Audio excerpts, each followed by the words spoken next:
台南市会国民党团书记长蔡耀辉、市员王家珍、林彦竹、柯志春、尤英志6日中午伫议会召开记者会，指控立委林义景伫今年9月伫永康区发送白米、泡面、蔬菜等生活物资，并提出现场翕到的赖清德林义景服务团队相片，指控林义景贿选。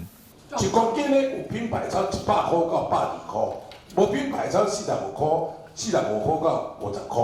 这米到底几公斤啦？吼，第一，蔬菜吼，米粉，米粉啊，蔬菜我是唔知啦，但是我平常讲米粉啦吼。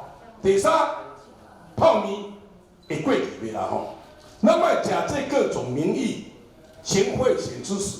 这样子的包装起来的，明明是在贿选，可是包装了他们如此的体恤孤老弱势，我严重的谴责啊！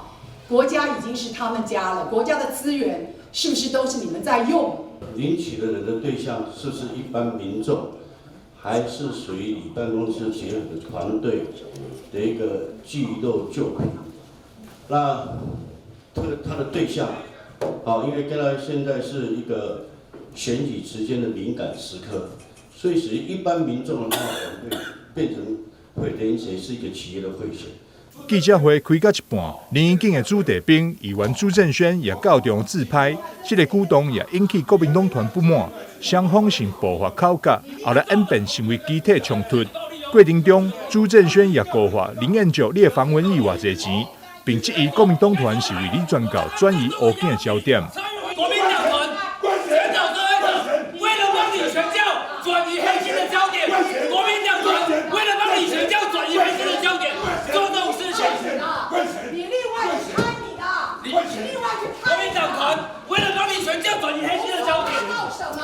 你另外去看你自己的，你这样子干什么？国民党团为了帮你宣教转移黑心的焦点，现在开到记者会，我就直接拿我的资料拿给我。做什么？林彦柱议员。干什么啊你？干什么啊你？我就问一个问题，我就问一个问题，林彦柱议员，你的访问费多少钱？你的杀虫剂多少钱？国民党团也表示，朱正轩来闹场是咧转移贿选的焦点，对着林义景送物资的代志，蔡耀辉表示，若是一礼拜内检方无办，伊将会到台南地检署尽责抗议。记者张秀维采访报道。